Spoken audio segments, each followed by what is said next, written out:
Yeah, we're about 35 k's west of Geelong, and we've got another property in Witchyproof in central Victoria, and we farm crop about 3,000 hectares, which is largely just wheat, barley and canola on a continuous cropping rotation.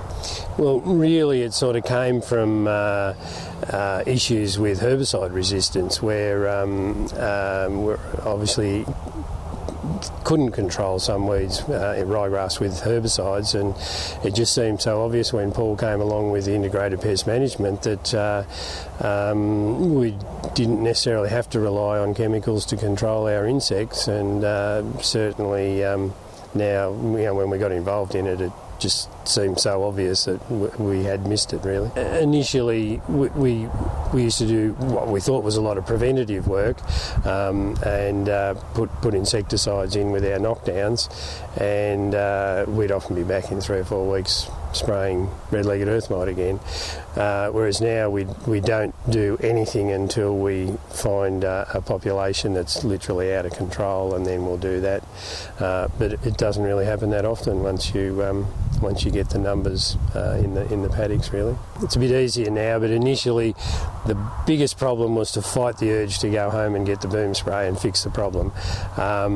Really, if you find a problem, you've got to go and walk away for a couple of days and come back and have another look.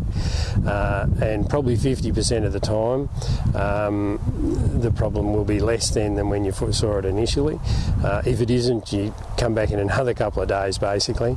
And really, 9 times out of 10 or 19 times out of 20, your predator bugs will have built up and controlled the earth mite, or whatever you're concerned about, really. When you say you don't do anything about it, I mean, you spend half an hour crawling around on your knees identifying the good insects that are there and trying to see how many there are of those, and how many earth mites there are and that sort of thing.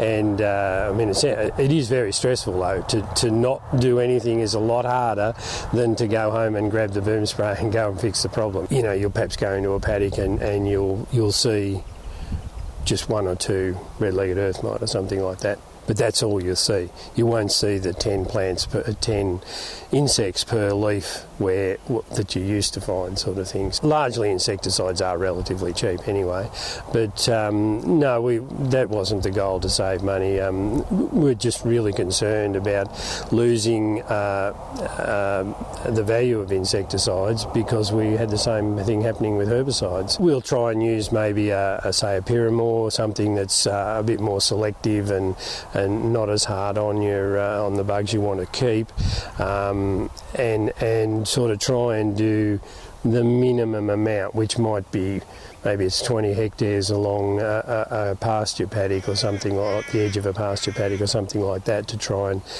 do it. So we really trying to maintain the good insects as much as we can, really.